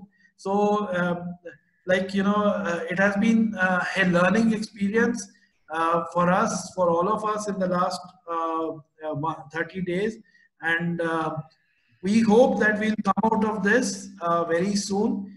Like India, like when you started, you said India has been doing well. Fortunately, we have been doing well, and I can say North India has been doing pretty well as compared to the rest of the country. We have Himachal, Uttaranchal, and Punjab, Haryana not doing very badly as compared to other big cities. And we hope to be COVID-free very soon, and we hope to serve the academia and the industry. That's it from my side. If there are any questions for me, I think I was given 15 minutes, so I have already taken 22 minutes. So Bedi sir, we are on time actually. By 8:55, we are supposed to open up the question answers. And thank you so much. So I would request people to use the reaction kind of thing for round of applause for the clap for all. In fact, thank you, Professor Sham. Thank you, Rominder ji. I'm again giving the reactions from here, so you can get my reactions. So this is how we can react right now in the COVID situation, right? All emojis and other thing. So now, which I would like to share that this is my third presentation with Manas since this morning. And we are now ending at around 8:30. So this is third presentation. We just had some lunch and tea breaks in between. Absolutely, Bedi sir, and I've been enjoying it since we have been interacting. I think we had around 60-70 students today in the morning, professors and the other people. I'm sure people will join us in this small initiative that we are trying to do, helping students. In fact, I have with Rafareet ma'am also. It's not from the morning 9:30. I have been teaching students. In fact, I have been doing with SGT University now with Rominder, and now in the evening. So it has been round the clock. We are trying to pull ourselves how to help the students. That would be our own, that would be our motive right now. And with the blessings and with the guidance of Professor Sham and everything. Thank you, everybody. So I'm opening the lines now. Please, if anybody wants to ask question, please feel free. Open the video. We can interact with each other. We have more 10 minutes. We can extend up to 8:35. I don't mind. So Ravindra ji, Yes. Any notes, sir, you want to say? I'm asking. Hello. Yes, sir. I'm asking one question. Are the emerging technology. So, after 10 years, do you think about the internet or the 5G or 6G coming? So, how people can be react using like AI and other things? Hello. Yes, sir. I can get here. I mean, anybody can answer. What Ravindra ji is saying is right now the important part is the communication. Right, Bedi sir. You said yes. we have been facing is with the telecom connection, right? The existing, how the AI and other things can we do right now with this existing poor connectivity or low bandwidth that we are facing right now? Yeah. Very interesting question. So anybody can answer, Professor Dr. Rominder. Yeah, let me just, I can tell you what we do at Purdue University. जब से ये lockdown शुरू हो गया, so हमारा spring break था, I think it was 11th of March, and before spring break, we had a meeting, and we were told that you had to get ready for online training, online teaching, online learning. तो उसके बाद extend हो गया, अब the whole semester, जो first week of May तक है, that's online. और फिर जो हमारा spring semester, summer semester होता है, you know, that starts in June, goes through August, that'll be online. और अब ये भी यूनिवर्सिटी तैयारी कर रही है कि जो fall semester है, जो अगस्त में शुरू होगा और जो दिसंबर तक, तो उसका भी, you know, it'll be online. कहने का मतलब है मार्च से लेके up the end of the year, we have been told to get ready with the online. So उस online में फिर जैसे आपका question है कि what is university doing? You know, the university has spent a lot of money, you know, in making sure कि जो हमारे students हैं, they can connect with the faculty. Yes. We have invested a lot of money in the software, okay? और फिर जिनके यहाँ पे एक चीज ये है कि थोड़ा बहुत speeds are decent, okay? Students can connect. फिर भी 2-3 MBS speed के बाद होने के बावजूद कभी बच्चे disconnect हो जाते हैं. उसका system जैसे हमारा SolidWorks के it is not working on their system. So what we have done is कि we have one-on-one session, okay? So what we can connect with Zoom, yeah, connect with you know, other software that we have available, and we can connect with the student and help him individually. But जो faculty का जो load है ना, जैसे मैं पढ़ाता हूँ अभी 1-2 महीने हो गए, it has almost doubled. एक तो regular online class होते हैं, उसके बाद बच्चों को individually help करना, उसमें time लगता है. और फिर जो assign वो upload करते हैं, we use Blackboard, उस पे upload करते हैं, individual assign को check करना, okay? It takes almost double the time. पर ये है कि thing is, you know, that's the new environment. और हो सकता है future में that is how the teaching is going to be. अब हम, you know, where faculty discuss करें how to build a hybrid model. इसका मतलब जैसे मेरा class है CADD, जो लेक्चर पोर्शन है वो ऑनलाइन कर दो. जैसे फर्स्ट सेशन है, जैसे मंडे को सेशन है 2 घंटे का, दैट बी ऑनलाइन. और फिर वेडनेसडे को जो सेशन है, ओके, जो पूरा लैब होगा, they will come to the class. अब मेरे में कैड एरिया में इट डजंट मैटर क्योंकि लैब भी हम जो है इंटरनेट के थ्रू कर सकते हैं. लेकिन जैसे फ्लूइड क्लास है, मशीन टूल क्लास है, बाकी क्लास है, तो उनको क्या करेंगे? So they will come once a week, they'll come to university, they'll come to college to do hands-on experiments. जो बाकी जो regular classes हैं, they don't have to come to university, we can do online. Or I think, you know, in near future, that is how the learning and teaching is going to place. और उसमें जो net की जो speed है, your question is very important. Government को, college को और बच्चों को, okay, they have to invest. और ये invest करना कोई ज़्यादा expensive है नहीं. हमने एक बार इन्वेस्ट शुरू किया था, you know, we started a program कि हमारा जो, you know, this some of the courses जो हैं, will price them just less than a कचौड़ी. जैसे कचौड़ी खरीदते हैं हल्दीराम के, एक राज कचौड़ी खरीदते हैं, it is about 100-120 rupees. उन दिनों तो 100 रुपया रहा. We said we got to make it less than a Raj Kachori. Okay, people have, students have, they have money to invest. Okay, if they can spend money and buying have a Raj Kachori and McDonald's per day, spending 100-200 rupees, if they spend that money, okay, on buying a good service, that's possible. India में इतना infrastructure खराब नहीं है. But ये है कि we don't want to invest. We are used to getting freebies. Internet भी चाहिए, education भी free चाहिए. Look at the colleges. How much tuition they pay? It's not much. उस tuition जो बच्चा pay करता है, how can you get the things that you need? Infrastructure है, internet है, computers हैं, lab, but there's a whole lot of expenses that college has to incur. Yes, sir. But पैसे हैं, we have to, अगर बच्चों के पास है, I can understand some of the children do not have enough money. That's where government has to come in a big way. And it is a shame that we in India, okay, we are not able to invest money into the education system. At least provide the basic tools to us. Provides a good internet. आप जी है, future में internet is going to be used in a big way. What is government going to do? To invest in that technology ताकि हमारे जो बच्चे हैं, हमारे जो teachers हैं, they can interact. और ये भी I can tell you based on my experience, आपका time, जो faculty का time है, वो बढ़ जाएगा. In my case, it's almost double. अगर हम अपना double time दे रहे हैं, okay, what is institute or what's the government going to do?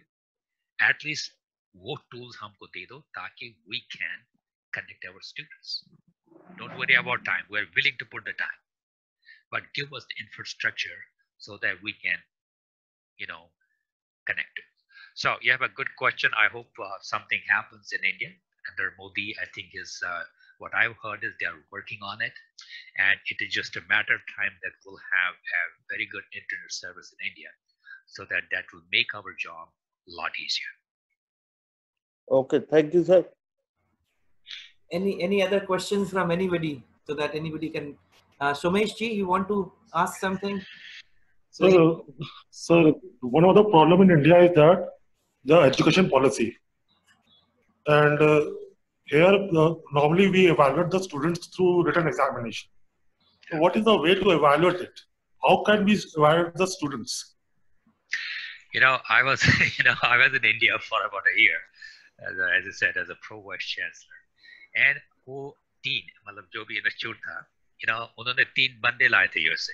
Myself, there was Ashok Saxena, he was from Caltech, and there was other business person Balaji, he was from Michigan. We three got together. We thought we had made a commitment. Now we three have been hired. We have to kind of shake the system. We got to make this college a model so that other institutes can follow. That was the goal. For aista, we learned the realities. University Granting Commission hai, technical board hai, courses ka hai, exam ka system hai, and the owner, the chancellor, he said basically, although I understand what you're trying, but this is not going to work. And within 1 year, jo Balaji the business mein chale gaye, then I left, and then Ashok Saxena, he left in 2 years. Because कहने का ये मतलब, the reason I'm telling the story is, हमारा जो system है, it is so rigid.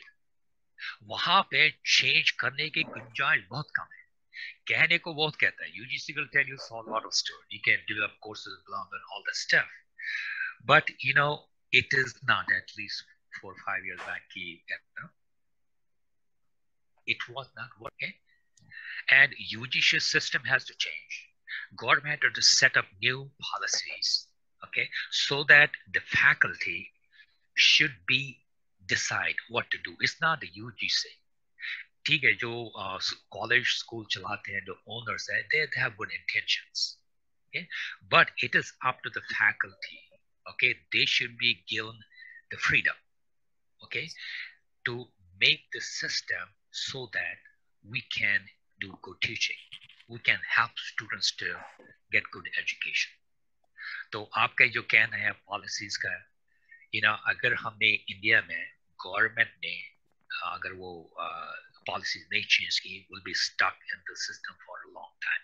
We have to change, the government has to change, UGC has to change, and then the university, college, school, administrative, they have to change to bring these innovative things in the education system जैसे बाकी countries में हो रहा है. We are behind on that front. Thank you, sir. Can I add something to you, sir? Am I audible? Yeah. Sure. Sir, this is what we are trying to change. See, the policies and the system are just a governing part of it. We need to change our thought process.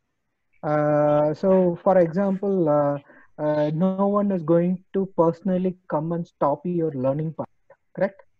So we have our own freedom to learn whatever we want to. As a faculty or the core member of an academic institution, we can request people, request students to learn extra rather than we depend on a system. That is what we are trying to do right now. If we take schools, they say that this is a prescribed syllabus, this is what we need to teach. But what we are trying to do, whatever is being taught, the given subject can be experimented at home, right? Or you can use another technology to relearn those kind of stuff. So these things can be taken as a personal initiative, and we can start experimenting where no one is going to question us. That is what we are trying to say. Policies and systems are there to run the show. In order to have our own personal growth, we have to start experimenting. There is no one to stop gaining of knowledge or learning or experimenting for your own self. So that is Charath, I was saying that how to evaluate students. sir, How we evaluation. How we evaluate is based on outcomes. See, the university has a system to evaluate what they are trying to deliver. Okay. Sure. What I am saying is, for an example, what a computer science student can do with a mechanical engineering student is an outcome-based kind of stuff. We evaluate based on their outcomes. This is something what the current system is not doing right now. What currently a current scenario, the need of the hour is cross-platformed learning and getting the work done. So this is mostly like an outcome basis. Instead of we look at the government policies or the system makers to correct, this is like a personal outcome rather than a systematic outcome. Okay, let me add my sense to this. What here is being discussed. Just say US में है, the faculty can decide what to do with the class. चाहे syllabus है, चाहे test है, चाहे जो भी. जैसे मैंने एक class है मेरा, जिसमें हम design पढ़ाते हैं, उसमें मैंने exam खत्म किए. There's no test. Okay, पहले उनको मैं एक project introduce करता हूँ और interest project में क्या क्या करना है, कैसे proceed करना है, एक step by step. उसके बाद जो projects होते हैं, they have to select the project and they have to do it and I watch and guide them. Okay, but India में ऐसा नहीं है. India में there's a rigid system. आपको ये जो content syllabus है, आपके साथ you're stuck with that. आपके जो exam है, बाकी चीजें you're stuck with that. You cannot change it as a faculty. US में या बाकी country में you have the liberty to change it. Just say I don't have exam in this class. Nobody is going to question you. Okay. India, man, that's not possible. Yeah. So that's what I'm saying. The system, the policies have to change, because in the heart of every faculty member, deep down their hearts, they want to do the best for the child. They want to do best for the student. Every teacher in our education system has that desire. Now, and all of us have different ways to convey that knowledge. आप एक तरीके से है, मैं दूसरा तरीके से. We are not allowed to experiment that. We are stuck with what we have.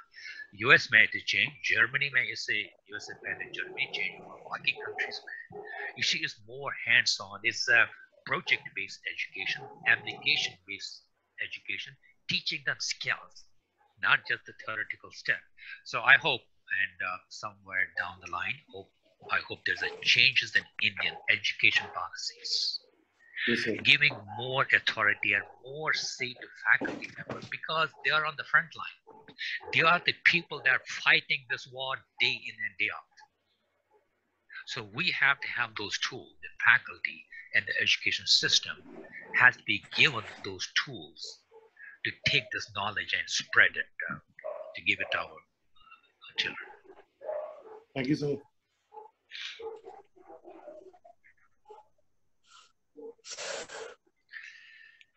Thank you. Any other questions? No, sir. Thank you, sir. So I thank to Professor Sam and Professor Rominder Singh and all the audience and faculty members of UIET who attend this webinars. And I hope that in the future we again meet with some platform, any workshop, conference or FDP. So thanks to all. Okay, thank you. Thank you, sir. Thank you. Thank you very much. Thank you, everyone. Thank you. Good night. Good night. Good night, sir. Thank you, sir. Thank you, sir. Good night. All right. Good night. Thank you, sir. Good night. Good night, sir. Good night. Good night. Okay. Good night, sir. Good night, sir. Good night. Thank you, everyone. Okay, Sunita. Okay, Rominder and everybody. Thank you, sir. Thank you Manas, so bye. much for inspiring us.